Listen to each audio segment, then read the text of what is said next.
What is up, everybody? Welcome to season 3, episode 7.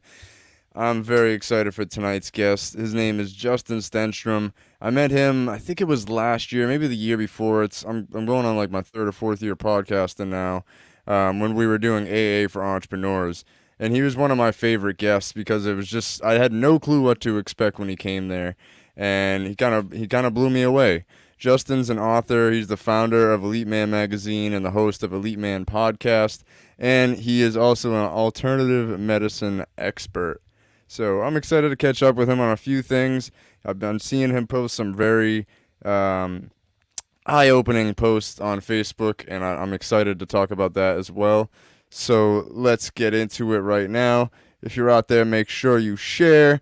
Let's go. Wait, what? What am I doing? Created a movement, won't ruin what you are pursuing. But I wake up every morning, never yawning, cause I wake up with the intent to make today my bitch. And I don't need it, you talking, so just shut your lips. Cause I'ma make it, yeah, I'ma make it, I'ma make it, I'ma make it. Lord have mercy, I'ma make it. I wake up with the intent to make today my bitch. And I don't need it, you talking, so just shut your lips. I'ma make it, yeah, I'ma make it, I'ma make it, I'ma make it. Lord have mercy, I'ma make it. This shit is crazy, right? This shit is crazy. Oh man, forgot to add you in. Super stony balloon. I was telling Justin before the show that I like rolled up a joint to smoke for the show, and then he texted me saying I'll be 5 minutes late. So I just like lit it, thinking I'm gonna smoke it for a couple minutes, and then all of a sudden it was a lot more than a couple minutes. It was gone. So excuse that, dude. I'm super happy to talk to you. First of all, you look great. Thanks. From the last time that I saw you, you look fucking huge, dude. I Oh, think man. it's Thanks, got to man. be somewhere around like 2 years since I've seen you. Yeah, Uh, I think it's been about 2. And you must have spent 2 years in the gym. Well, actually, you know what? The last time I saw you was I was on a hardcore, which you'll appreciate, a hardcore raw foods vegan diet. All I actually did for 6 months straight was eat fruits and vegetables, and then after the 6 months, I added in steamed potatoes, and then a little bit, like a couple months later, I added in some lentils and plain rice because it's gluten free. A lot of people don't know that, but white rice is gluten free, so it's actually pretty clean. And I did that whole entire thing for a full year. So healed up all kinds of shit I had going on, and I had a lot of things going on health wise. We can get into that if you want, but I had a lot of things health wise going on. Cleared up all those things, and then after that, I slowly started adding a little bit meat back in, and actually felt a little bit better when I did that. I still kept the main diet, but my weight just shot right back up to like where it is today, and I feel great on it now. Yeah. What? So you went on a whole food plant-based diet? Yeah, exactly. Interesting. And it was what? raw too for 6 months, which is fucking tough, dude. Like, you know how tough that is, man. Yeah, it's hard enough like being vegetarian. Like everybody assumes that I'm vegan, but I'm just like, no, I'm vegetarian, man. Like it's hard enough doing that. Mhm. I can't imagine being vegan, and then I can't imagine whole food, raw, plant-based. Yeah. That's insanity. It was insane, dude. It was Like fucking nuts. Like, talk so, about being hungry, dude. You're hungry for like 6 months straight. You know what I mean? People go on like these little diets and they'll be hungry for like, a couple days or a few weeks. It's like, no, 6 months straight of like fucking starving pretty much. And and I was eating as much as possible throughout the entire day. And it's still like, it doesn't satiate you like say meat does, or even steamed potatoes or lentils or eggs or whatever else, we got protein in it. yeah, seriously. What were you able to reverse? You were saying that you had a couple health issues. Yeah, actually, I didn't even know we were going to dive into this soon, but Yeah, me. I didn't know either. And then I remembered. yeah, and then I was kind like, of set it up for myself. So here we go. So basically, long story short, it was a series of really, really bad migraines and something called RBD, which is REM behavioral sleep disorder, which so people that have REM, and is this live, by the way? Like, it is. so people tuning in now, and can they hear the show right now, or is it going to be posted again later? It's now and it's posted Oh, forever. cool. Yeah. Cool. I just saw the live thing. I'm very curious. That's awesome. And the setup of this is great, by the way. Thank But so that the REM behavioral thing is basically you go to sleep, and you ever heard of sleep paralysis? Yes. Sleep paralysis is actually pretty common, and I've had it many, many times in the past for years. But sleep paralysis is when your body, when you go to sleep, and for anyone who doesn't know, you go to sleep, your body shuts down naturally, and like everything, all the muscles go paralyzed. It's called paralysis because you don't want to like hurt yourself. You don't want to like, hit somebody else. You don't want to like do something crazy. And it's a natural sort of self-defense mechanism that we all have as humans. It's a very good and safe thing. When everything's working fine, the neurotransmitters in the body are all fine. We all go through this period of paralysis. Sleep paralysis, however, is there's something a little bit off. And it's when you wake up and you're still paralyzed, your body's shut down, but you're now consciously aware and you're like trying to move a limb or something, you can't move, you're paralyzed. And it's scary as shit. If you've had it, it's scary as shit. And oftentimes accompanied with this is hallucinations, because your mind is still actually in like sleep dream mode. And there's a lot of chemicals going on in the brain that actually has that hallucinogenic effect. So it's actually, in some cases, and I've had like weird little things go on too. I haven't had crazy shit, but some weird like sounds and buzzing sounds and all kinds of things when I had the sleep paralysis. But in some cases, people will actually see phantoms, they'll see like aliens, they'll see ghosts, all kinds of crazy shit. That's what my mind thinks of. I think of like an image of like demon over demon you or something. Yeah. That's what like the prototypical like picture that people have when they think of sleep paralysis. And it's very true. And a lot of people get it in scary shit. I haven't had it to that extent, but I've had it in the past and it's very scary. I bring this up because REM behavioral disorder is actually like the opposite of this. So instead of and it's actually way more rare. But when you get this, your body doesn't shut down at all. And you go to sleep, and then all of a sudden you start doing crazy shit like acting out your sleep. And for me, it was punching myself in the face. Like not just a tap, but like fucking viciously punching myself in the face, or like going for the swinging KO. Going for the KO. Sometimes you'll kick, like if you're sleeping with a partner or something, you'll kick them or punch them. It's pretty crazy. And I just got this like a few times a few years ago. And I'm like, all right, whatever. It's another like problem sleep thing. I'll just take some magnesium, whatever the hell, it'll go away. I didn't think it was a big deal. But then I started really looking into it because it wasn't going away and I was getting it pretty much every night. And actually, the people that get this within 5 to 10, sometimes 15 years, if they're lucky, they'll get Parkinson's disease. So that's how rare it is. And it's an early warning sign for people to get Parkinson's disease. Everyone, not everyone, but like 95% of people who get sleep REM behavioral disorder or have this within 5-10 years, say, will start to develop Parkinson's disease. So that, accompanied with the migraines I was having and different little like problems I was noticing just over the last couple of years, like cognitively, like little things being off and certain things really scared the hell out of me. And I tried all kinds of diets at first. I tried this thing, that thing, all kinds of supplements. I read all kinds of shit. And this was right before I saw you last time. And none of that shit actually worked. And then I found this one thing that actually did work. And I was in the process of going through that. And that was basically the whole vegan raw foods thing I was talking about, a whole system of it, adding celery juice into it, adding something called the heavy metal detox smoothie. It's by Anthony William, to pull out the heavy metals. Because basically Parkinson's, Alzheimer's, dementia, all kinds of other problems, many, if not all of them, have two components. A viral component, Epstein-Barr is a big part of that. Shingles, I'm drawing a blank right now. Epstein-Barr, shingles, and then you have herpes, like herpes 1, herpes 2. There's also like many different variations of herpes that are still not really known to mainstream science. And if you have just one of these viral components going on, they can cause a lot of problems throughout the body. Even fibromyalgia, a lot of these things that people don't know about, chronic Lyme disease, a lot of these are attributed to viral conditions. But that's one component. The other more, I guess, pertinent component to this is, as far as what I'm talking about, to Parkinson's and Alzheimer's, is the heavy metal component, and specifically mercury. So people that have Parkinson's, or say Alzheimer's disease, they'll have mercury in the brain, but it'll be in like different parts of the brain. So people that have mercury on, say, their brainstem will start to develop Parkinson's symptoms. And it's basically like your neurotransmitters are going around and they're bashing into these heavy metals in your brain, and they're like causing all problems with twitching and spasms and shaking and tremors and all that stuff. And for years, nobody knew this information. They couldn't heal from it. And the same thing with Alzheimer's, it'd be in like, say, the hippocampus part of the brain, where you have heavy metals and like specifically mercury and some aluminum, but you'll have heavy metals in that part of the brain, and that will mess up the actual memory processing of the brain. So with that in mind, I did this entire diet. It took, like I said, a good year to do it. And then I'm still basically doing the same diet, just added in some meat. But I was able to reverse all those things, doing a specific protocol, adding in these fruits, adding in the vegetables, adding in specific supplements. Mhm. And yeah, it's been great, man. It really did. It saved my life, honestly, because if I didn't do all this shit, I would be a complete mess right now. If not, I don't know, but I would be horrible right now. Jesus. So to go from somebody that was really struggling with their health, even if you were trying to not show it, to somebody Yeah. that like outwardly looks strong is probably a really big deal for you.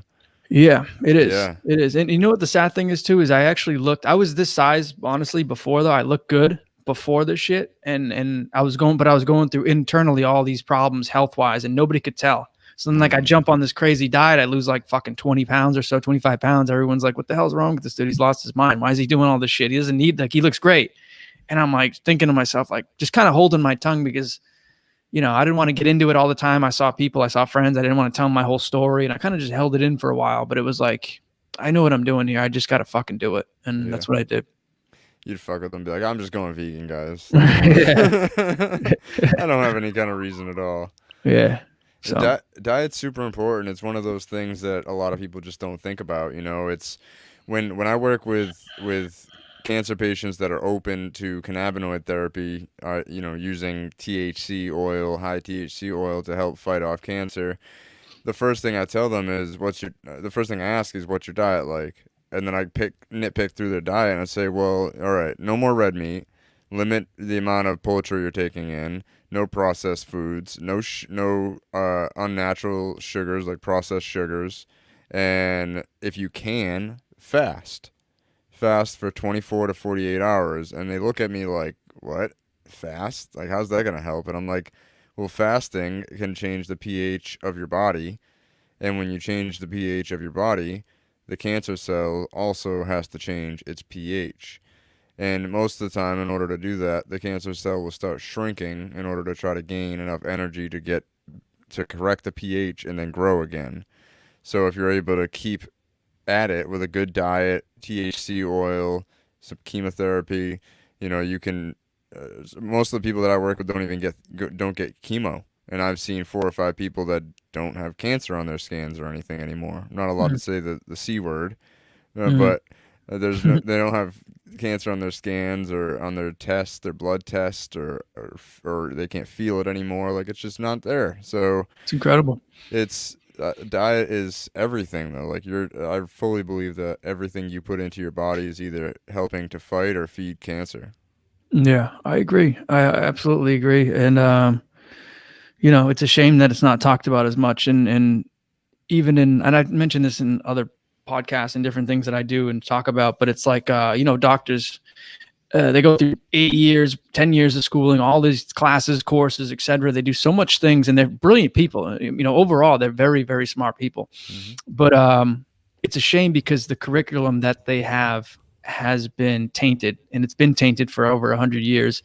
And it's been infiltrated by big pharma and the people that make the money doing the pharmaceutical drugs and the chemotherapies of the world and the shit that actually makes money, as opposed to, say, CBD oil or plant-based medicine or vitamins or Hmm. herbs, etc. There's a reason why that in all the schooling that doctors have, they're only taught 23.9 contact hours of nutrition. The most important thing that you and I can both agree on for your health, they're taught one half of one single class on, which is a Hmm. shame. It's not only a shame, it's a complete travesty.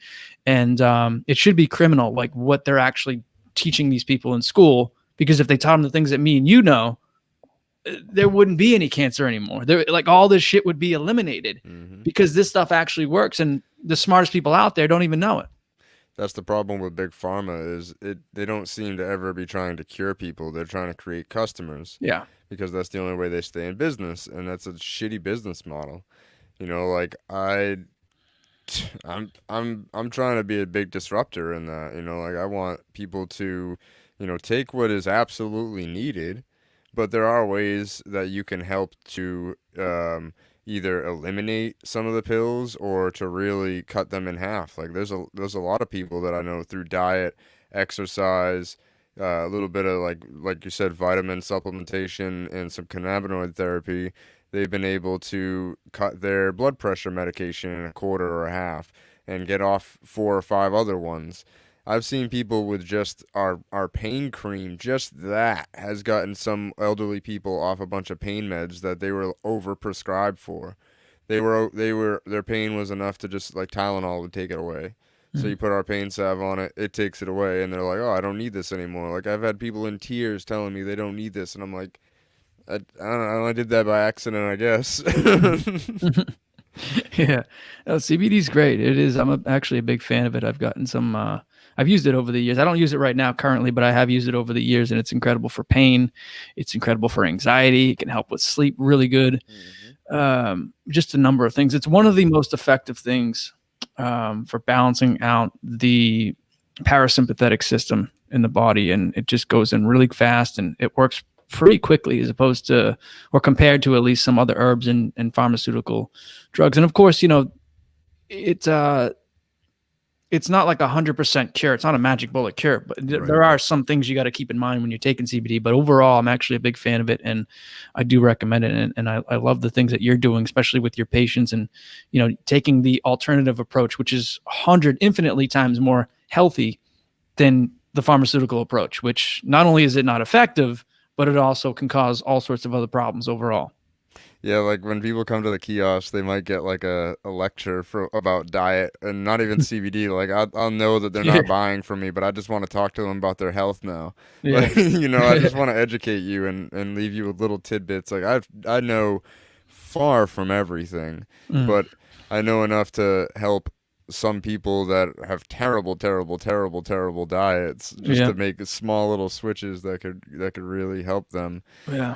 And it's funny, you were saying fibromyalgia. Fibromyalgia is one of those things that some doctors that are studying cannabinoids and endocannabinoid systems, which is in our body, in pretty much every mammal's body has an endocannabinoid system, which takes in different forms of cannabinoids and turns them into anandamide, which puts your body into homeostasis. There's some doctors that are saying that fibromyalgia is direct correlation of endocannabinoid deficiency, like people that are not getting the correct amount of cannabinoids into their body and the correct nutrients into their body, so their endocannabinoid system is off. So that's something I've seen studied like in the cannabis community. Very interesting. Yeah, it's very interesting stuff. It's I haven't heard that particularly, but that's I wouldn't doubt it. I mean, it's very interesting, and like you said, we have those cannabinoid systems in us already. Like that's something we've all had in our body, and then you got to ask the question, why do we have that in us? Like there's a reason why that we have those systems set in place, right? Yeah, and it's been argued that it's not really, because some people say that a lot of people in the cannabis community say that we produce our own cannabinoids, but really we produce anandamide, which is a cannabinoid-like substance or compound, I guess you would call it compound. It's kind of like a misconception in the cannabis community, but yeah, it's something that's so understudied. If I asked probably 95% of doctors, 90%, just to kind of like lower the number, they wouldn't even know what an endocannabinoid system is. That's horrible. Like how do we have a whole system that, we're talking about nutrition, they only learn a half a class about it. They don't learn anything about this whole system that plays with our parasympathetic nerve system and our brain and our gut lining. Like it's connected everywhere, and there's doctors that don't even know what the term is. Sometimes I say it's the first time they've heard it. Yeah, dude, I used to go into the doctor when I was going through all my shit, and I'd say just basic stuff like omega-3s and fucking taking B complexes and turmeric or curcumin or ubiquinol, CoQ10. Like I would just bring up some different supplements, and they would have like no idea, and then they would sit there on the computer and like Google it and be like, oh yeah, that actually might be kind of helpful. And I'm like, what the hell am I doing here? Like, I already know it's helpful. I did all this research way longer than you did and way in much more depth. And yeah, I haven't had a doctor in over 2 years. I just stopped. I don't have health insurance. I don't need any of that shit, because I mean, I know you have kids and stuff. If you have kids and you have a family, you definitely want some health insurance as a safety net. But as a single man currently who's 30 years old and in incredible shape, I have no issue. I have no reason to have health insurance, and I don't want to pay the money to have it. I think the minimum, I was looking into it way back just because now you get charged in Massachusetts like $700 or so. Mm-hmm. I was looking into like just the cheapest basic one, and it was something like $2,500 or something. I said, "See you later. I'm not interested." Like, I'll pay the fine. It's a lot cheaper. I'll take care of myself. You charge me whatever you want for $700. That's fine. Yeah. Are you still selling your supplement line? Yeah, the supplement line's bigger than ever. We have 17 products on there, and Oh shit. vitamins, multivitamins. We have turmeric, we have ginkgo, ashwagandha, milk thistle. I mean, just so many. NAC, N-acetylcysteine, B complex. We've got a ton of them. Like all the good ones that are like really healthy and beneficial across the board. That's the ones we went for first. Yeah, I gotta check out the line again. I remember you gave me a bottle, I think, of the women's vitamins, and well, you gave Andy and I like a bottle of the women's vitamin and the men's, and I took the women's home, and Yep, that's right. Yeah. you took the men's home. She's saying, I feel that's what they do nowadays, punch into search engine. Actually, it's funny because Andy used to say that. He used to say that he would see doctors, and this isn't the first time that I've heard this from medical people. They'd see doctors just Googling stuff. They'd be like, I don't know what this is. Okay. Left-sided flank pain, burning. They're doing the same shit as us, going on WebMD. Yeah, but you know what's crazy is like you go in there and say, oh, I did a bunch of research. I think it's this, and this because that, and that, and I have like all my reasons. And you're like, oh, why? They're like, oh, why are you Googling that? Oh, you're not a doctor. Like, what are you talking about? All these people, like, they give you shit for like being educated on this. It's ridiculous. I had horrible pain, like groinal pain, like a month and a half ago, and Cordy convinced me to go to the hospital. I hate going to the freaking hospital, but she convinced me to go because I was like in pain so much that I was like cold. I don't even know what it was. It was horrible. And I went there, and I'm like still in pain. They're letting me sit there for hours. I'm not worried about COVID, but there's some lady in front of me literally describing every single symptom of COVID. And then I kind of like just sat back for a second. I'm like, wait a second, like nobody's coming out to clean this right now. Like this is a hospital, isn't this supposed to be like the pinnacle of like stopping the spread? And and they're not even gonna clean it. So I like went over to the other window and just was like fucking with them, like, oh hey, I don't feel comfortable, like I don't feel comfortable. And so they left me sitting in the thing, which is I shouldn't have fucked with them, but. I get in there and they're like, oh, well, we're going to give you something for the pain immediately. Like, we don't want to figure out what the pain is. We're just going to give you a painkiller and get rid of it. And I said, they were going to give me morphine. I said, is that an opiate? And they said, yes, it is. Why? I said, I took some kratom for the pain, and I've heard and read that kratom can be an opiate blocker. So I just wanted to let you guys know that I took some kratom. And he looked at me like this. Kratom? What's kratom? I was like, it's a plant pit. You know what? Never mind. I'll look it up. And I started looking it up on Google and shit. Like, you're gonna do the same thing. So Yeah. It's just funny because at the end of that whole thing, they gave me nothing. I left there not in pain because they had me doped up on morphine and shit, but they injected me with dye. They injected me with a bunch of shit that I didn't really even want. They sent me home with like a prescription for Zofran that I just never went and picked up. And I'm telling them like, listen, something is not right. Like I know I'm feeling better because I'm fucking high on morphine, but something's not okay. I know my body better than anybody, and they're like laughing at me because I'm saying I know my body better than anybody does. Wow. And it's like, you guys are medical professionals. Oh, and meanwhile, when the doctor's basically telling me they can't figure it out, he answered the phone 3 times during that 5-minute like interaction of trying to tell me we can't figure it out, so peace. That's fucked, dude. I'm like, this is why I don't go to the hospital. Like I haven't had a primary care physician since 2009. Like it's been a long time. Yeah. When I say that, it's funny because people look at me like I have 5 heads. Remember when I asked Nina's doctor about her having immunity to what I'm immune to because she's breastfed, and her doctor said, I've never heard that. I'll look it up. Yeah, yeah, because that doesn't make sense that you're literally getting your mother's germs, and it goes into play with all this vaccine stuff, and it's highly controversial to talk about vaccine stuff right now. But it's also kind of important because I feel like a lot of people are blindly just trusting it. Mhm. and it sucks. Like my mom is a nurse, and she already got it. Ah, it sucks. It But she does had it, suck. right? They forced her to get it. It's not even like a force because basically what they're doing is like it.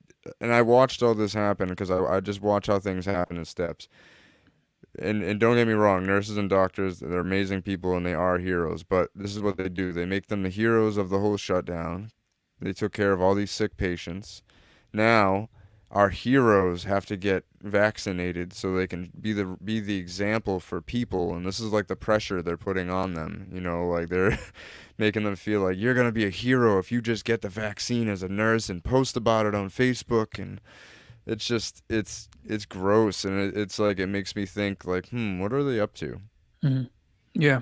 Or the fact that they're trying to like bribe people to take it, like $1,500 check to take the vaccine. If it's safe, if it's effective, like they say, why would they need to bribe anybody? Why wouldn't anybody? Why wouldn't everybody want to take it for free? Mm-hmm. I have a feeling that um they're gonna pay us $600, a measly little $600, which I'd say like if more people just gave it back, it would send more of a message. But they're gonna give us 600, and then they're gonna be like, we'll give you guys another 1,400 if you're vaccinated.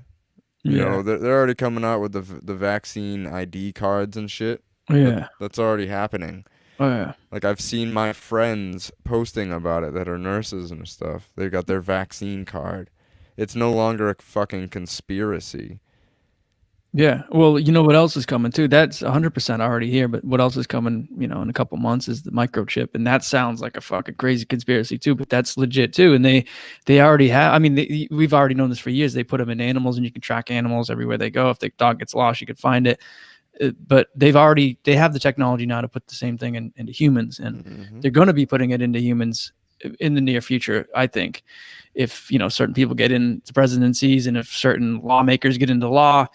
But the microchip will just be the same thing. You'll be able to scan it, and you'll be able to tell, all right, this guy got his vaccine, and also he was here, he was there. The whereabouts for like contact tracing. Like where he was and what Yep. places are like these hot zone. They already have those hot zone apps and everywhere. I get alerts on my phone all the time of like ridiculous things of like, your Bristol County is now a hot spot, like a red zone, whatever the hell they call it, and it's like Hmm. this is fucking insane, dude. I don't care if it's a red zone. It's not going to change anything that I do or anything where I'm going to be around. Like it's like the shutdown didn't work. So why No. are we continuing to stay shut down? Like Yeah. herd immunity will be much better. Like yeah, people are gonna get sick, but even with their shutdowns and everybody hiding from it, the death rates are plummeting. Plummeting. They were at, Yeah. I think 6.53% March to April, and now it's like October to November. I haven't done November to December numbers, but it was 1.15% death rate October to November, month over month, and much much much much higher like the increase in number of cases was like 6 or 7 million. Like it was a huge jump, and the death rate was just over 1%. Yeah. And so it's crazy how much they're trying to inflate it to make it look worse than it is, and Exactly. that's what When makes me go when's the last time you saw them talk about what you just mentioned on CNN or even yeah. Fox News or ABC News or the New York Times? Every time this comes out, it's a glorification of the cases going up and how Mhm. awful we're handling it and our officials are handling it. But it's like, and they just keep doing it. Oh, the cases are going up. I think Massachusetts, I just saw today, has like 6,500 new cases today. But and you know what else is crazy about those cases rising? By the way, there's all sorts of reasons, but one of the main reasons is they keep putting it to Thanksgiving gatherings and Christmas gatherings and blaming it on the people just to keep people at home, saying you can't go out, we can't keep doing this. Cases are going up, and like you said, even the death rates are going down, which means the cases are completely meaningless. They mean nothing. Mhm. But one of the reasons why I haven't heard anyone really mention this before, but I saw it, and it's good information. The cases are going up is because now they have a different test that they've been using lately, and it tests not for the amount of COVID that you have in your system, but just that you have COVID in your system. So what Mm. that actually means is someone that has like say they have herpes and they have like they get cold sores on their mouth. They get those cold sores when the viral load gets to a certain point, and then they get symptoms of having herpes. You would never know somebody has herpes. I've had a couple cold sores in the past, so I have herpes in my system. It stays in you for your entire lifetime. You might have it, your wife might have it. A lot of my friends have. I think it's like 85-90% of people have some type of herpes, which is fine, because the load that we have it in us is so low that those symptoms never actually present themselves, which means it's not even a problem. We live with this every single day. There's no problems with it. The only thing with COVID, the same thing with COVID, you have such a small viral load of COVID in your system that it's basically undetectable. There's no symptoms. That's why you have all these asymptomatic people that have COVID, because there's no issues with the COVID. It only is an issue when it gets to a certain threshold. And now they were testing that threshold early on. So they'd be like, all right, now these people have COVID. Now they're not testing that threshold anymore. They're just testing anybody that pops the tiniest bit of COVID in their system. And now they have COVID positive test. And that's why all these cases are going up like crazy. But again, it's completely meaningless, not only because clearly the death rate has gone way down, but also because none of these people have symptoms. Yep. Yeah, how can something be so deadly that you have to test for it?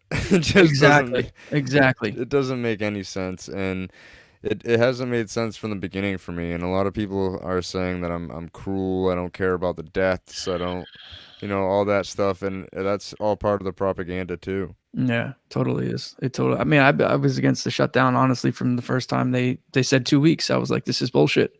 It's not a good idea. You don't do this. You don't. There's an old saying: you don't burn down the house to smoke out a mouse. And that's what I thought from the very, very beginning. I knew this wasn't a big thing. I knew it was way overblown. I didn't know the intentions and the extent and all the nefarious characters in play. I had no idea, honestly, in March. But the more I researched it, the more it all made sense, and the more the big picture of why it all went down the way it did came into play, and I see it very clearly now. And what has happened. So that's why you can only spread herpes when you have symptoms, right? Interesting. I think so. So I think that's how a virus works in general, isn't it? Like you need to be showing symptoms to be able to spread it. Yeah. And it's the same thing with like HIV too. You see like Magic Johnson, the guy's bigger than he's ever been. Usually these HIV patients, AIDS patients, they get like really skinny, like you look like Freddie Mercury type of HIV, examples of that. And but it's like this guy doesn't have, he still might have the HIV in his system. I'm sure he does, but his viral load of that HIV is just minuscule. It's basically undetectable. It's almost like it's not even there. And the guy's living his normal life the past 30, 40 years, whatever it is since he's had it. It's the same type of thing. You only have these symptoms when that viral load gets incredibly high, and it only gets incredibly high if you don't take care of yourself. Mm-hmm. Yeah, I mean, I think I don't know if this is like fake or before he had HIV, but I've seen pictures of Magic Johnson donating blood. That's crazy. That's fucking nuts. It's funny, well, not funny really, but it's ironic that Fauci was the one that convinced everybody that they were going to die from the AIDS epidemic, quote, that happened too. He was behind all that back in the day. He was. He's been a fraud. He's been a fraud for 40 years. He's a complete fraud. I hate Fauci. I've said it for you. As soon as he started speaking, I was like, no, something about I don't like. And then I just looked at his history, and I'm like, there it is. Yeah. You look into even a little bit of his history, and you see he's tied up with all these people. Bill Gates, he's in Bill Gates' pocket. He's his mouthpiece, and then then he started just saying crazy shit in the first like couple of months of this, like, oh, you can never shake somebody's hand again, or it's going to be years before we have a vaccine, and this shutdowns, like we got to flatten the curve and keep flattening it, and then people would say like, oh, once we flatten the curve, can we go back to normal? No, we got to keep the shutdowns and we got to keep it flat through the summer and this and that. He just kept saying stupider and stupider shit and just kept exposing himself for the fraud that he was. And then, like I said, if you do even a little bit of research into this guy, you see just how like where his interests really lie and like who he's really serving. He's not serving the American people. It's far from that. He's serving his own interests, his own pocket, and the people above him who were controlling him, like Bill Gates and a couple of other people as well. Mm-hmm. And then people will say, oh, this is conspiracy talk. It's this and that. It's, they'll say the same thing for whatever you say. You could say the sky's blue and they'll say it's a conspiracy. Yep. It's just like, we're living in crazy times that people don't want to believe. They'll believe whatever they want to believe. Yeah, people are like, who do you think is really doing this? Like, can you just put your thinking cap on for a second and just do some critical thinking and put some pieces together? Because when you start, like, my mom-in-law put up a status that was like, who owns the Huffington Post? Because they posted something that just seemed so ridiculous, and I just like Googled it. I was like, oh, who owns them? Verizon. Oh, Verizon owns the Huffington Post. Oh, who owns Verizon? Oh, Vanguard and what's the other one? Something Rock. Like the two biggest financing firms and people behind. You start researching the people behind that, and the head people are, oh, we were tied up with the Clintons and Epstein's, and I'm Mhm. like, this is all so Yeah. coincidental. Isn't that a coincidence, huh? It's crazy. It's just such a everything's a coincidence now. There's no conspiracies though. Everything's just remarkably aligned for no reason at all. Remarkably aligned for no reason at all. That's like the title for 2020. Like Yeah. this, it makes sense, but just don't think about it that way. It doesn't. Yeah. Nothing to see here. Keep Nothing to moving see on. here. That's been like my saying on every post that I post lately. I'm trying to be nicer in my approach. I Yeah. think sometimes I'm like, "No, fucking, how do you not see this?" But now I'm just like posting a couple of like sarcastic kind of sounding questions, and Yeah. then nothing to see here.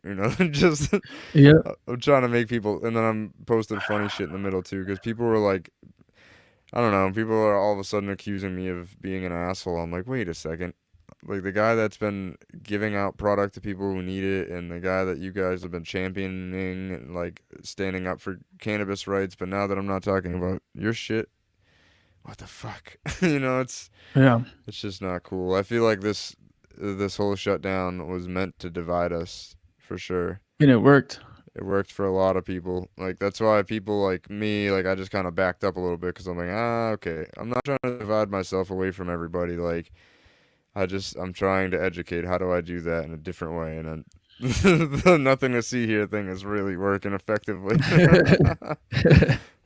Yeah, it's good to take that approach too and just kind of back off a little bit. But I think overall it's really tough to and you know this, and we talked about this before the show. It's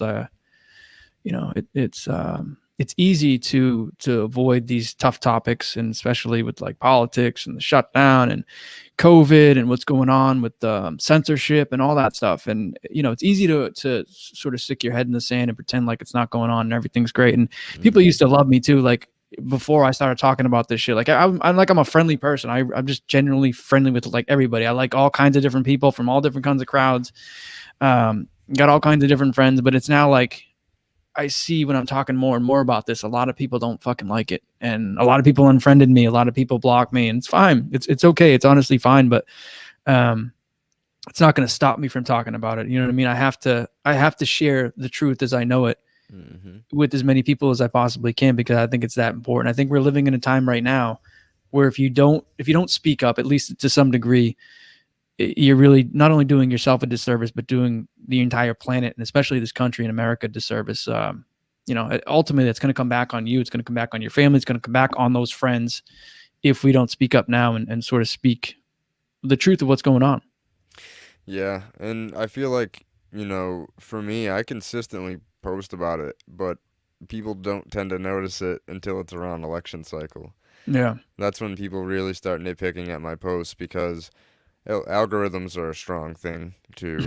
They're working against us to show Oh yeah. people that want to argue with our points, our posts. They're purposely doing that. Yeah, Um, that's true. so, but I would post statuses that were like I'd bash one opponent and then bash the other person in the same kind of status and like Yeah, that was cool. what? I've seen those ones. Yep. And it would be like, um, why are you voting for Trump? Or if you're voting for Biden, why not Trump? And then people just like shitting on Trump. And then another one that said, if you're voting for Trump, why not Biden? And people went 100% off policies on that status. Mm. And it was like, and then people were coming in arguing, saying like that's not true, and then they'd show them screenshots of like the policies happening, and it was just like real eye opening for me because I feel like it's been divisive, but like the left is really being divisive, like really divisive, Yeah. um, and it's not good. I think both sides need to get to more of a central viewpoint. Um, I think being hard left or hard right is personally, in my own opinion, I think is not. what you should be, because it's like a mixing, it's like a melting pot of ideas. You know, I always, as stupid as the meme is, it's like I want my gay friends to be able to have guns at their marriage, at their wedding, while they're smoking weed. You know, like Mm. it's just it can be that simple. I want people to have rights, and they've done nothing but infringe upon our rights all year. Yeah. And I agree. That's a great meme and I support it. And I think you're right too, as far as being one or the other. And we also mentioned this before the show too, as well. Like life is a giant spectrum of different beliefs. Hmm. And it's really not a black and white thing. And everything, you can go through any sort of example you want to go through. And it really breaks down to being on the spectrum of some type of thing, some type of belief thing that you have or idea. And to be far right or far left on one or the other, you're really blinding out your vision to the truth, because the truth is never black or white. It's never this or that. There's always some good. There's always something in the middle, or at least Hmm. towards the middle, or along the spectrum of different ideas. And that's where you can come to a compromise with people on the left, right. But the people on the far right, I don't agree with them. And I'm a Trump fan. You know that. I'm a big Trump fan. But the people on the far right, I don't agree with a lot of these things, these ideas that they have, because they too are blinded, just like the far radical left is. And I tend to agree more with the people on the right, and I'm a conservative, yeah. But I also have a lot of beliefs that I believe on the left.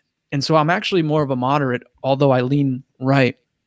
And I try to be open to all these different ideas, no matter who it's coming from. I don't care if it's coming from the craziest liberal out there. If he has a good idea, I'm going to support it. You know what I mean? Hmm. It has nothing to do with Republican or Democrat or any of that stuff. It's about actually being open to what you believe is true, and what you believe is going to make the world a better place ultimately.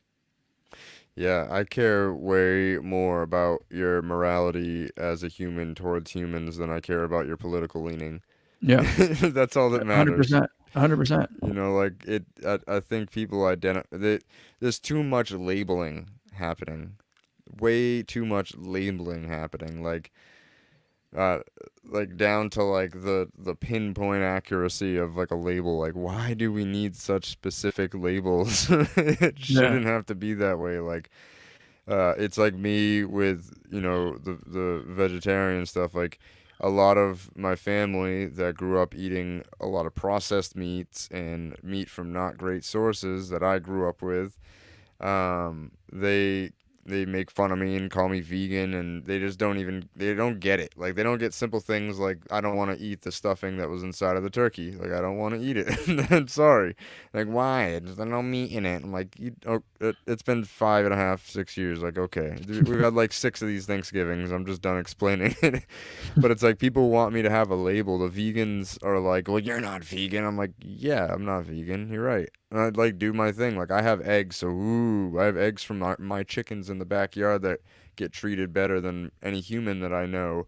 You know what I mean? And my fiance buys all this. I guess there's vegetarian cheese. I didn't know that. No So idea. Yeah.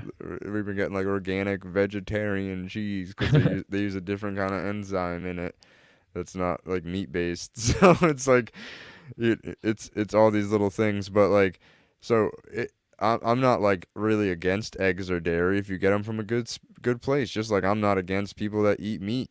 In the beginning, I kind of was like, nah, fuck you if you eat meat. But then it's like, now it's like, what did I watch? I watched Steve Rinella's show. I think that's his name. The bow hunter. He has a show called Meat Eater, and he had like a thing with Rogan and Brian Callen, and they went hunting. I watched the whole thing. I watched them shoot the animal. I watched them gut the animal and cut the fillets and everything. And I'm like, I'm learning. Yeah. Because I mean, one, we're in a weird fucked up situation right now that Fucking it's like right. I might need to know how to hunt. So Yeah. it's been very intriguing to me. Like, my father-in-law always goes out hunting, and I'm like so tempted to get my hunting license and go do it. And like, it's such a weird thing because maybe I would eat it. I don't know. I probably would have to. It would feel disrespectful to me if I killed an animal and didn't at least eat a little bit of it. But Yeah. it would at least get eaten by people, and I'd know how to do it. But I asked my father-in-law. I said, because he's been hunting, forever, and I said to him, when you kill an animal, what is it like? And he's like, oh, I'm like, do you cry? Like, is it emotional? He's like, oh yeah, oh fuck yeah. He's like, you just took a life. Like, I definitely like, I'm not even religious, but I'm like, like it's one of those things. You respect the life that you took, and it's sad for a second, and then you're like, fuck yeah, it took me weeks and weeks and Yeah. weeks of coming out hunting to get this animal. No shit. Yeah. I went hunting a month ago with my buddy. I don't know if you know him, Bobby Boucher. He's from Taunton as well. And The water boy. yeah, he's named after the one. No, he was actually named before long before that movie came out. But he's a badass hunter, and his father has been hunting for years. They're both badass hunters, and actually the little brother has been hunting since he was like 8 or 9. And he's now like 16, I think. He's a real good hunter as well. But we were out for like 2 days, and on the second day he popped one, and he's right next to me, so I helped him kind of like drag it up a little bit, and they gutted him out, and it was really cool. Like it's as much as it is like for some people a very it can be traumatizing, I guess, for some people, or very intense, sort of experience. It's you appreciate the fact that this animal is giving you sustenance. He's giving you his life to support your own life by having that food. And I think you are right as far as being like, disrespectful. If you're going to hunt an animal, you're going to kill an animal to not eat it, then not actually use that animal for some good, as opposed to just sticking it on the wall for, looks. I think it's pretty stupid to do that, but I am a very big fan of hunting for the purpose of eating and, having that nourishment. Clean meat too. Like that's the most important thing. Yeah. Like if I ever went back to eating meat, it would only be game meat or meat that I know came from a good farm. And I would never eat it the way I used to every day, twice, 3 times a day. Shitty processed meat. I would never do that again, but it's because you have to learn from those things. It's like some vegans really think that by eating a Beyond the Meat burger that they're eating healthier than somebody who goes and hunts their own elk and deer. It's not true. It's just Yeah. not true. You're eating something processed compared to something natural and organic, if you want to call it that. Yeah. Game meat is organic. Yeah, it is. Uh, But I, are you gonna say something? no, I'm just gonna say, yeah. So I actually think that having those skills, especially like in this time, all the craziness going on, and the hunting skill, I think is very important, and also the farming skill, which I think you have down pretty much better than most people, as far as having your own vegetables and stuff is huge as well. Like I don't, that's something I want to learn because I don't have that skill. But like my grandmother will make veggies, and she's been doing it for years, have a little garden and stuff, and it's all just like so like 10 times more important right now this year and like next year than it was ever before in our lifetime. Oh yeah, I try to always encourage people to have their own garden. It's really not that. I mean, maybe I'm naive to say it's not that hard, but I grew up with it. I've been doing it since I was 3 years old, 4 years old, five No years old. shit. My dad is still a head grower at a local nursery, so Nice. he he kind of brainwashed me in a way. Like we In a drive good way by, though. Yeah. yeah, in a good way. Like we drive by a plant and be like, "That's a blah blah blah blah blah," and he'd say like the Latin terminology for it, when Yeah. it flowered and bloomed and everything. And I'm like, "Why do you know that about every fucking plant? Like, why do you know that?" But it kind of just stuck with me. I guess every little house plant that I would have, it would be fine. And Yeah. I'm like, I don't know, just water it. I'm not doing anything special. I grow weed and I'm getting like a half a pound to a pound of plant indoors, and people are like, "What are you doing?" I'm like, "I don't know, watering it, giving it some organic compounds. What are you doing?" No shit. Why aren't you getting that? And then we grow outdoors and we get 5, 6, 7 pound plants outdoors, and people are like, "What are you doing?" Like not watering, I'm letting the rain do the work and putting organic compounds into there. It just feels very simple to me. I think I like being in the earth. It's a experience for sure. Yeah. It's Um, pretty cool. I going know a back lot to of people that fucked it up too when they try to grow weed. They just couldn't do it. oh yeah, I see it more times than not. I see a lot of farmers that are corn and soybean farmers that try to hop into the hemp game and they can't do it. It's a whole different game. It grows different. You have to harvest it different. You have to dry it different. Everything is completely different than soy and corn. And not only that, but all them pesticides that you used in soy and corn that hemp is going to suck it right up, and you're going to have some really tainted hemp products because they're going to be full of all the pesticides that you've used on that soy and corn. Oh, imagine smoking that shit. It'd be awful, and unfortunately, some of that is on the market, and that's why I always encourage people to look at lab tests. Always look at lab tests That's great. on CBD product, well, any products actually. Any product should be able to have lab tests on it. I've seen mushroom capsules that have lab tests. I've seen supplements that have lab tests. There should be some kind of efficacy and safety testing on your product to make sure that you're able to actually ingest it safely without getting heavy metals like we were talking about into your body, because it's like this, right? A lot of people are using the vape carts. I could be making a killing on vape carts because delta 8 THC, which gets you just as high as regular THC, which is delta 9, but it comes from hemp. I could be selling cartridges legally that get people stoned. A lot of CBD companies and hemp companies are doing it. But I've lab tested some of the most expensive vape cartridges that supposedly are lab tested for heavy metals and pesticides before I ever touched them. My oil that goes into them is lab tested for the same things before it goes in.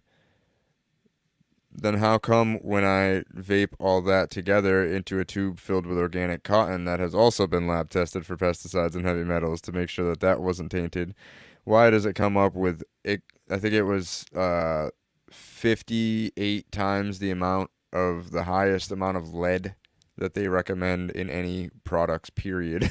Oh, that's fucked. And I That's was like, insane. okay, so I'm not selling any vape cartridges until somebody shows me this test. And I can't find a single company, person, human being on earth that has done that test. And it's really, really actually concerning that people are selling vape cartridges that could potentially be giving people lead poisoning. Yeah, it sounds like it is. If that's true, what you just said is true. It's fucking insane. Like they should immediately be pulled off the market for that. I mean, that's like, what we're talking about. That's like Parkinson's and dementia waiting to happen. Yep. Somebody, I was kind of arguing with him a little bit about this because he was like, I smoke those all the time. Dude, I've been smoking those for like 5 years. Wouldn't I be super sick? I was like, long term effects. I was like, I'm not a Mm. lead expert, but I do know that they kick you out of the military for lead poisoning because it has such crazy long term effects that it's gonna make you most likely not able to do your job, and you're gonna have brain damage eventually and liver damage and all this crazy shit. And he's just like, oh. I was like, yeah, so demand that whatever company you're buying it from does that test. But most of the people are buying on black market, so how do you even demand the company to do Yeah, that? that sucks, dude. That's terrible. It is. It's a terrible game out here, and it feels like it's all sides working against us, and that's why it's so important to try to post the truth, like we were talking about, being even if people on the side that you typically agree with will not agree with it, the truth is the most important thing, period.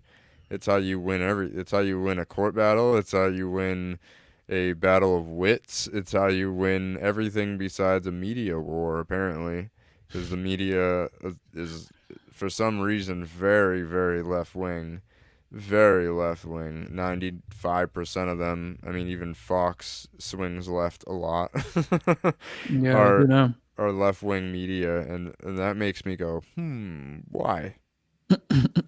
I've never seen. I've been paying attention to presidential shit since the second grade, Mm. because I remember, was it second grade? Yeah, it was second grade because it was between George Bush and Bill Clinton. No, no, no, no, no, no. It was fifth grade because it was between Al Gore and George Bush, and we had to write a paper and do a speech on who we're voting for and why. And I said George Bush. I'm 10 years old at this time. George Bush. Like, I'm like, I'm voting for George Bush, and these are my reasons. Blah blah blah blah blah. The whole like few weeks leading up to it, I remember telling them I'm gonna vote for George Bush, and my teacher's trying to basically talk me out of it. And in fifth Wow. grade, so I was already very hyper aware of that kind of stuff, and I kind of was like, wait a second, Mm. why are you trying to convince me otherwise of my own thought? Like, if I want to vote for this person, isn't that what America's all about. Like, if you want to vote for that person, great, cool, vote for that person. So I started watching from that point on. I have never, in 20 years of paying attention out of my 30 years of life, seen a president so hated by the media as Trump is. Even on his way out, he is getting more hate somehow. Somehow I'm seeing a higher influx in Trump hate. It's like that now I'm seeing like now this is one of the biggest proponents of like left-sided media that's doing this.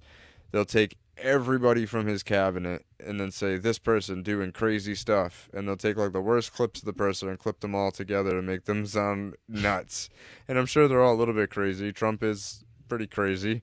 But like they just try to make people look so bad, and I just don't get how it doesn't make people just kind of scratch their head a little bit. Yeah. And yeah, it's so true, man. And you've been watching this for years too. I've been up to date with president, and I actually I didn't love Bush, but I used to like Bush, and I don't like him anymore. He's a fraud. Clinton's obviously a fraud. Obama's a fraud. Romney was a fraud. Obama in 08, I know. like, I bet. I know. Everybody around me voted for Obama. They loved Obama. But he's one of the biggest frauds. Honestly, he's been spying on Trump even before he got in. The whole deep state surrounds him. Comey and all these guys. They're all part of his team. Brennan, the CIA guy. But all these and going back to what you said as far as like the media hating on Trump, they've hated on Trump since before when he came down that escalator and announced that he was running for president, and then they twisted his words. That when he originally said that we got to get all the bad people from Mexico out of here, the rapists, the terrorists, these people, the murderers, and they took that little statement right there and they twisted it, and he said all Mexicans are rapists, all Mexicans are murderers, they're bad people, and then from that point forward it was a shit show, a complete attack of his character, of who he was, or what he did in his past, and his president, like everything that he did politically and just for the country, they twisted it and said that it was a racist thing, or he was doing it because he was a jerk, he was a narcissist, he was this, that. But a lot of these things, if you just go back a couple of years before, Obama was actually agreeing on all the things that Trump wanted to do. He just didn't do them, but he was saying a lot of the things that Trump was still saying. But now that Trump said them, it was considered racist. And right in the very, very beginning, that really awakened me to the fact that this media is so crooked. I knew it was a little bad before that. I was a little bit aware of it. But in 2016 or so, 2015, 2016, it was like a whole nother element of like, what the fuck is going on here? Like, are these people seeing like what I'm seeing? And the whole thing with him, like, he never denounced like white supremacists. He never denounced white nationalists. He actually has like 3 or 4 different videos where he clearly states, I denounce white supremacists. I denounce white nationalists, the neo-Nazis. These are bad people. Like the whole Charlottesville thing, they said he never denounced white supremacists. He actually clearly did. He's on videotape, explicitly saying, I denounce the white. He said there was some good people there. I'm not talking about the white supremacists. I'm not talking about the white nationalists, because those are bad people. But there were some good people there, and I denounced those bad people that were there. But there were good people on both sides. That's like not exactly what he said, but that's essentially what he said. Now they took that and said, Trump didn't denounce white nationalists. He said there were great people there. He said that white nationalists were great. They just completely changed every little thing that this guy says and twist it so that the narrative, the mainstream narrative that all these people hear is that Trump is a racist. He's an asshole. He's a bigot. He's a jerk. He's a xenophobe. He hates Muslims. He hates Mexicans. And it's like, do you guys actually like really follow up on the shit that you're just being told and find out for yourself if it's real? Or do you just take in everything that you're told because you just like to, believe everything that comes out of anyone's mouth? Because these people lost their credibility a long, long time ago. And 4 or 5 years ago, it's been completely gone. Like their credibility was already very questionable before that, but 4 or 5 years ago, they have zero credibility. And they've been doing the same exact thing for his entire presidency. Even just a couple days ago, I saw his pardons list. They keep talking about all these people he's pardoning. Oh, on his way out, he's doing all these crazy pardons. He's lost his fucking mind. I just looked up the numbers actually yesterday, and the number of pardons in what's the word? It's common something, not pardons, but it's similar to that. Not commencements. It's coming, whatever the hell the word is, but it's essentially a pardon, but it's called something else. It starts with a C. But his total number of pardons plus that other thing, it's like commencement of a sentence. That's what it is. His commencements. The total number that he has yesterday was like 94 total ones. Do you know the number that Obama had in his presidency? How much? Like 1,200. Over 1,200. Over 1,200. And they're saying this guy is going crazy and he's pardoning everybody and getting like doing all this crazy shit. But they don't actually cover what the guy before them that they love did, which was at this point 12x higher than what this guy was doing right now. So it's just like they twist every single thing that he does. And this guy is hated by so many people because unfortunately, these people, these otherwise good people, and I have many friends on the left, they just bought into this shit. And it's like, you try to explain them that like, that didn't happen. That wasn't true. This isn't true. And they don't want to hear it because they already have their mindset on that this guy's an asshole. He's racist. He's a jerk. They're not going to listen to you. So, someone that was friendly with a lot of people before this whole thing, I've lost a lot of friends, like I said before, because I'm not going to pretend like, I don't know the truth. I don't know that these people are full of shit. And I'm going to tell them, what's really going down. I remember being really confused in the 2016 election because I'm like, I could not get the image of Trump, you're fired, out of my mind, and Hillary, like, I've had an issue with Hillary since I was like 12, when she was trying to ban Grand Theft Auto. And I remember just being like, fucking nuts, man. Wait a second. What the hell does this politician have any business in trying to ban a video game? What the hell is she doing? And I remember just watching what she did throughout her whole career. And I'm like, what is she even doing? How is she getting to this position? Like, what is she? Okay. All right. Bill's her husband. All right. So this makes a lot of sense. And then all of a sudden, all this, like, I hate to say it, but Alex Jones back in like 2010 was talking about all this pedophile shit.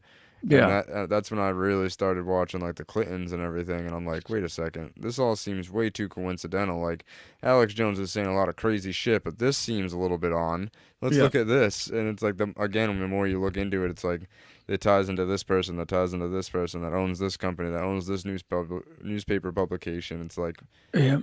Weird coincidences. So so many of those weird coincidences pop up, and just a coincidence too that Bill Clinton flew on Epstein's private jet 26 plus times, and it's on the flight log 26 times. And then it's also a coincidence that when Epstein got caught, he just magically, hung himself in jail with, and they couldn't view the body, and it just like disappeared, and there was no cameras, and the two not security guys, the correctional officers on duty, they just both happened to take a nap and weren't paying attention when he did it, even though he was on suicide watch because he was a, high profile guy that is the only person. Like if they have a suicide watch in jail, this is the guy to be watching. But they have two security guards who just apparently fell asleep and they didn't bother to watch them. But yeah, that's just a coincidence. And they put like a murderer as a cellmate too. Like yeah, it was like a juiced up former cop who killed like multiple people, and he was like, yeah, that's a great cellmate to have.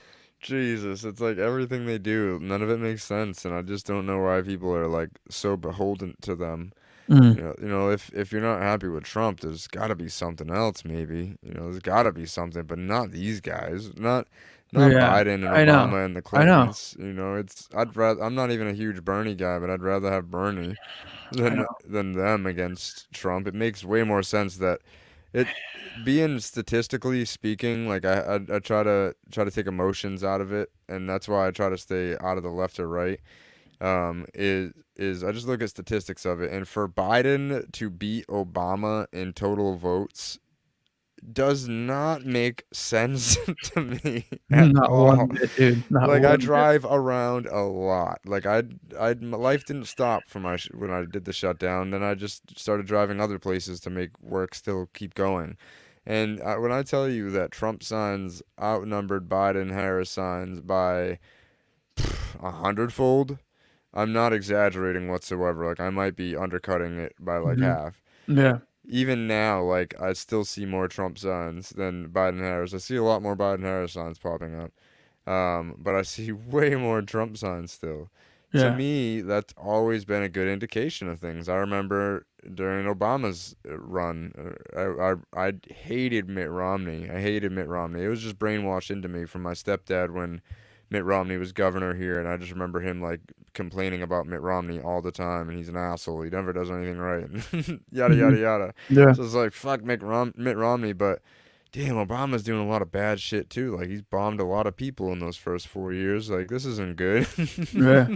Oh, it's true. It's true. It's true. And I did a couple unofficial polls too about a month before the election. I did one on Facebook, which was public, so people could see it. So that kind of influences things a little bit. But this is actually really before I started posting a lot of Trump stuff. Because before that, I'm like, I have my business page. I want to kind of keep it separate. But at one point, I kind of was like, you know what? This is way too important to just ignore. Like I said earlier, I'm just going to do it. And, fuck it. If I get backlash, I get backlash. I don't really care. And so that point forward, I've been posting a lot of different stuff with politics and stuff. But that was actually before I really started posting about it. And I also did one on Instagram, which was private, a poll on Instagram. And you got to figure Instagram's a little younger. So the younger generation is going to tend to lean more left.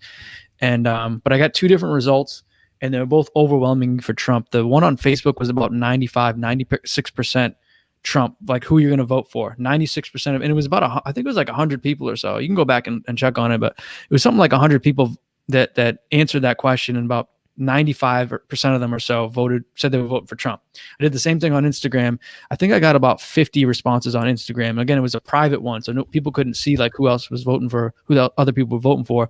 But that number was like 7% for Trump, and like whatever the remaining is 20, I can't do the math, 26 or so percent for Biden. But overwhelmingly in both categories, it was for Trump. And you got to figure on the Instagram one, I actually thought it was going to be the opposite numbers, like almost overwhelming for Biden. No, it just came down a little bit on Instagram. And it was private too, so that had no real effect on things. But overwhelmingly, people voted for Trump. And overwhelmingly, in the election, people voted for Trump. Not only did he win, but he actually won by a landslide. He fucking crushed Biden. And all these fake polls, these suppression polls that were saying it for weeks, from the fake news media, they were saying, like in Wisconsin, they had Biden up 17 points the week before the election. 17 points. Even if you take what they gave you for the stats in Wisconsin, they would say it was basically dead even on election day. But he was up 17 points, which is huge. Like no other, there's been no other deficit that's been overcome in that significant amount in history. But Wisconsin had it. Florida, he was down like 4 or 5 points in all the polls. He actually won that state by like 5 or 6%. Ohio, he was down by like a couple points, 2 or 3%. He won that by like 7%. And then in all the ones where, we can dive into the election fraud, but in all the swing states, Pennsylvania, Wisconsin, Michigan, Georgia, Arizona, and even Nevada, all these swing states that like stop counting votes on election night, they're the only, I'm watching the election night, and I'm watching those numbers carefully. I'm watching it like a hawk, and I'm like, he starts coming up because he was a little bit down because they counted the mail-in ballots at first in a lot of these states, and he was down like a lot of these states. And then they started counting the day of ballots, like election day ballots, and he just started fucking crushing it. And his numbers just went up and up and up and up and up. And by the time 9 o'clock came around or so, in Pennsylvania, they had like 83% in. Georgia, there was like 93%. North Carolina, which they actually tried to steal, but then they stopped it. He was like 95% in. He was up huge in all these states, Michigan, Wisconsin. And then, of course, they stopped counting votes. And so not only did he win these states with the cheating that was already in place and the mail-in ballots, there was already a ton of cheating that went in there on election day, but he did so good that they had to fucking stop counting so they could cheat some more because he overperformed what they even thought he could possibly do. And he actually did. He fucking still won. And then they did all these, additional votes. Like in Pennsylvania, for instance, they had 2 million total mail-in vote, 2 million total counted votes. And only there was like 2.4 million registered voters, but the turnout was 70%. So 70% actually turned out, which comes to the number of 1.8 million real votes. Real people voted. But yet somehow they have over 2 million votes that got counted. So there's a discrepancy of over 200,000 votes there that they can't attribute to anybody. There's 200,000 additional votes that actually, by the way, when those numbers they came in overnight in Pennsylvania, 99.5% of those votes were for Biden. So when everybody was kicked out and they stopped having these Republican observers that actually look at the votes and to make sure everything was on the up and up, that's when Biden got all his votes. He got 99.5% of the votes that were counted. And it just so happens to be the 200,000 that they don't know where it came from, the 200,000 additional votes. And you can do the same thing with all these states that I mentioned, all these swing states. And you'll hear people that say, oh, the fraud's bullshit. Trump's just making stuff up. He's crazy. There's no evidence. No, there's a ton of evidence. They just haven't been able to be seen in courts. The courts are just tossing them out. They got a lot of these, honestly, just paid off crooked judges that don't want to hear it. They don't want to be, bothered or threatened by people. Like, they have their lives threatened, their children threatened if they take a case or if they do the right thing and they overturn something. There's been a lot of that shit going on, a lot of intimidation.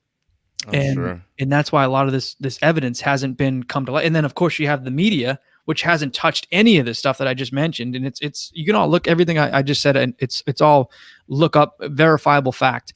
But they haven't mentioned a single iota, not even Fox News. If Fox News is just as bad as CNN these days, they won't even touch this anymore. They won't even have Rudy Giuliani on the show anymore. And he used to be a regular. They won't have these people on to even discuss what's going on. Jenna Ellis or Sidney Powell, any of these people, they won't go on. They won't have them on the show because they don't want that truth getting out to the American public. It's wild that there's literal proof of Hillary stealing the 2016 primary election. From Bernie, right? Literal proof. Yeah. That happened on the left, and the left can't believe that there's possible election fraud. And that happened 4 years ago. It's not like it happened 40 years ago. Yeah. And it's crazy that, all those, and I actually Bernie's nuts. I mean, he's a socialist. He's crazy. But I actually respect the fact that he's not an establishment guy. And I respect some of his base being, going against the grain of just being a regular Democrat and being a part of that deep state bullshit. So I do respect him, although I disagree entirely with pretty much everything he agrees with. I do respect him to a degree. But it was very shocking to see all those fans that he had and all his supporters and even him just basically bow down to it and accept the fact that he was cheated over. He was 100%. And I'm glad you mentioned that because a lot of people don't even know that still. But he was 100% screwed over. He won that Democratic nomination, and he actually would have been a way better contender than Hillary. He probably would have won, honestly, because he would have got a lot of people to support him. But the mainstream, the deep state, which is actually on both sides, you got Republicans that are fucking frauds. You got, the Romneys of the world. And then you have a lot of the Hillary Clintons of the world, the Clinton whole foundation and all them people, and the Bidens, of course. But you got people on both sides that are both part of the swamp. They're part of the deep state. And, Obama and George Bush is part of that too. It's why I'm not a fan of George Bush anymore. But these guys that will do anything that they can to keep the people that they know in power, the people that they can still, kind of lean on or send a suggestion to, or like, dude, we made a deal before, like we can still work with each other here. They might be on different teams, but they're both playing the same game, and they're all part of it. And then you got someone like Trump, who's an outsider. You got even someone, like I said, who I respect, Bernie, who's an outsider. They don't want these guys stepping into the game. These guys are uncontrollable.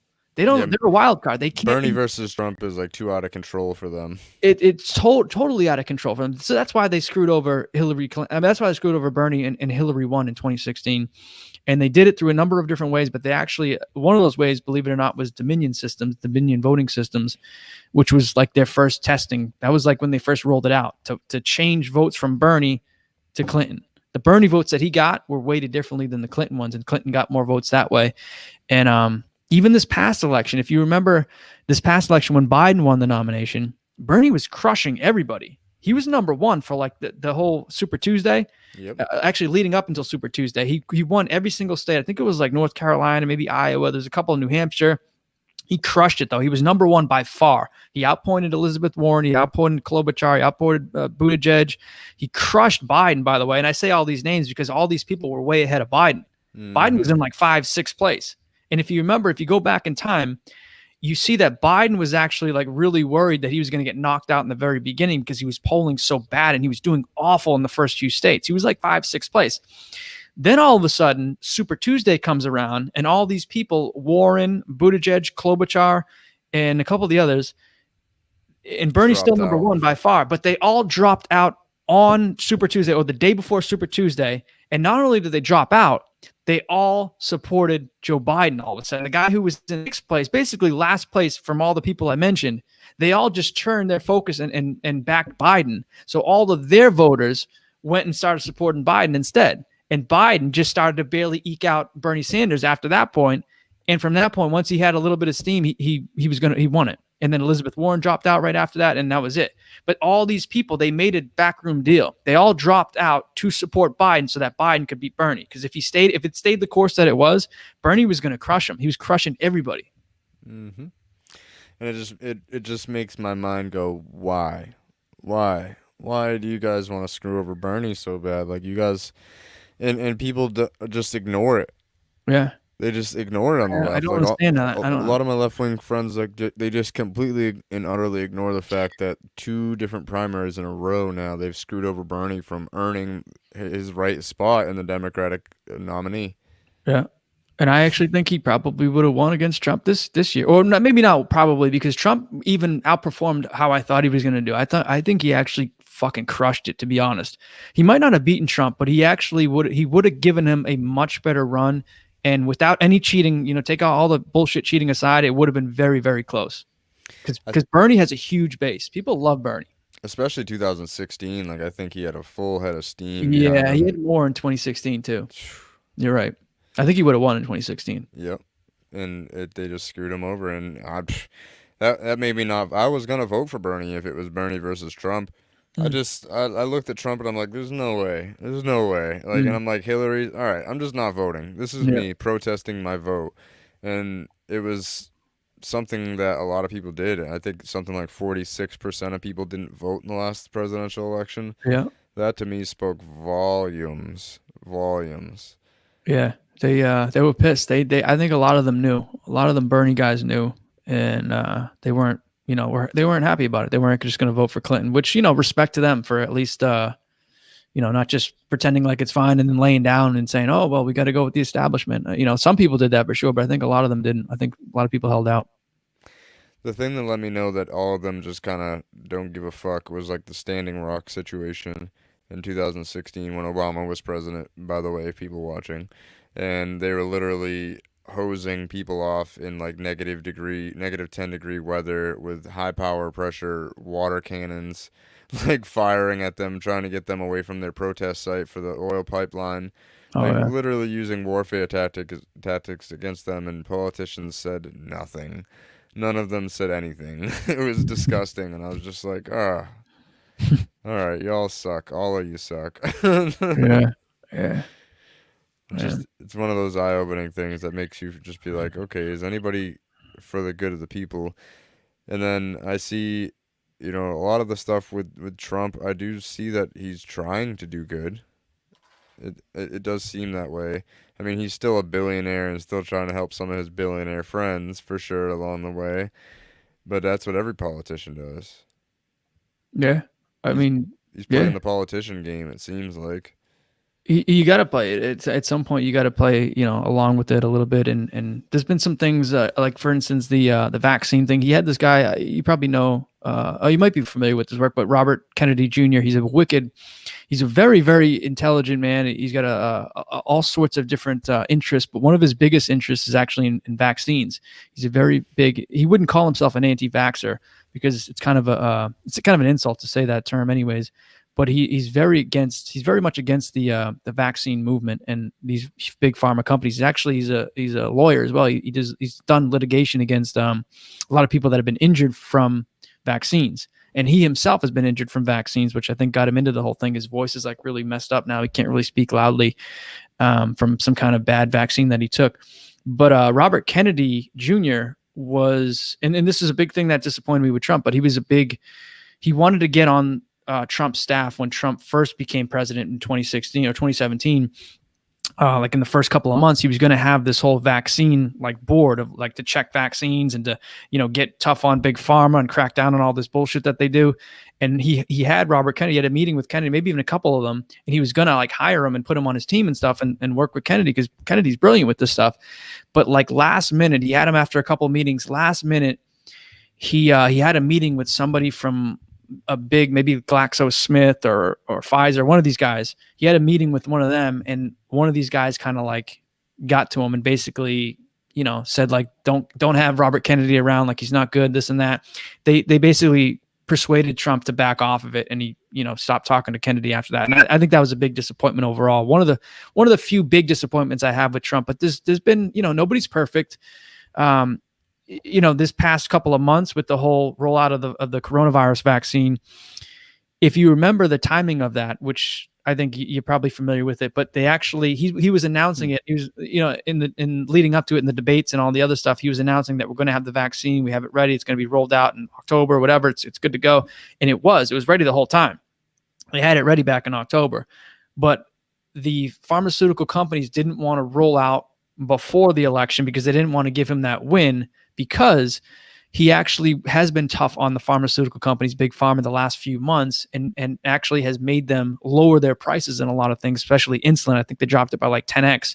He's made them lower their prices overall for Americans and give them the same price that they give people from other countries, which are much, much cheaper. He's making them do that now in America, and he pissed off a lot of these big pharma execs. And that's one of the reasons why they didn't want to have the vaccine rolled out before the election, because they pissed him off, because he was already, rattling. He was already rattling, sort of the establishment of what they've been used to, and that would have helped his cause for getting elected if he had this vaccine roll. And depending on if it's efficacy, safety, etc. I don't agree with the vaccine. I thought it was stupid to bring it on so fast overall, but I agree with the political move of it, to actually have it so people have the safety of it, that, have more comfort of it. People, things are going to be safer. So that was a good political move for sure, but they didn't want to give them that political win, and that's why. Yeah, exactly. It all just seems like a game, and it seems like a game that we're all pawns in. And that's what really bothers me, is like we're all pawns in their little game, or they think that we're all pawns in their little game, and people just are okay pawning. Yeah. It's true. Oh my God, what would it take for people to see, like, I don't know, in 10 years of watching all this stuff unfold in front of my eyes, it's very odd how we can live in an information era, and people don't even search for information. Yeah. Well, there's a lot of misinformation out there, though. That's the tough thing. It's weeding through the misinformation and the bullshit to find the real information, the truth. There's a lot of disinformation out there too, like that, like is out there just to go against the truth that's out there, and it's a fun little game. You're always gotta fact check your fact checkers, because most of these fact checker websites that Facebook and Twitter and Instagram are using are just owned by regular ass people like Justin and I. And they're just owned by regular ass people that like decide whether or not something is true or not. Yeah. And it's definitely something that needs to change. But crazy. It's definitely been fun having you on here. I could see you getting tired. I'm fucking tired too. It's been a long day for sure. And it's definitely been fun having you on. I'll have to have you on again here soon in the next few months, and we'll see what happens. They're saying January 6th is a big date. Yeah. I'm not sure exactly what's happening January 6th, but I keep seeing it all the way around. Even Trump just tweeted about it today and everything. So I'll just sit back till January 6th and see what happens. Yeah. So where can people find you if they're looking for you for any of your amazing books or supplements or anything like that? Yeah, I appreciate it, man. It's been a pleasure and just a blast being on the show again, man. So we'll do it again for sure. And thank you for having me on. But if people want to check out the book right over my shoulder, I guess it's my left shoulder, is elitemindbook.com. It's Elite Mind. It's all about anxiety, panic attacks, depression, and gaining confidence too at the end of the day, and having this sort of elite mindset to be able to overcome anything that comes your way. And we didn't really talk about that much in this, but maybe we did talk about it actually in AA, the first thing that we did. So that's cool. But yeah, if you want to check out the book, it's a really great book. I think a lot of people will like it. elitemindbook.com. Also, the podcast is Elite Man Podcast. You can find it on iTunes or Spotify, Stitcher, all those ones. And then the website's just elitemanmagazine.com. And also, I'm pretty active on Instagram, too, if you want to look me up. Just my name, Justin Stenstrom, on Instagram. I post probably the most on there just because it's so easy. Like, I'm on there on my phone, and it's like, all right, I found this. I want to post this, and, like, find articles, different shit. And I'm posting there the most. So it's pretty cool to have that, as much as I do get censored on there sometimes. And I have. It's getting censored heavy. I got like a 3-month ban from YouTube, and then like a 3-day ban from everything else. And I thought everything was gonna get shut down, but we're good now. That's terrible. Yeah. I thought so too for a while though. I did a vitamin C video on YouTube and got banned after like 3 or 4 days. But it was a great video too. There's a lot of research into that one. It sucked, but it is what it is. Jesus. Well, now I want to check out that video. Yeah, the band ones become more popular after it. That's how it works. Yeah. But yeah, it's been an absolute pleasure. Thank you for coming on. As always, if you're listening or watching out there, make sure you subscribe or follow wherever you're listening or watching. Good morning, good afternoon, good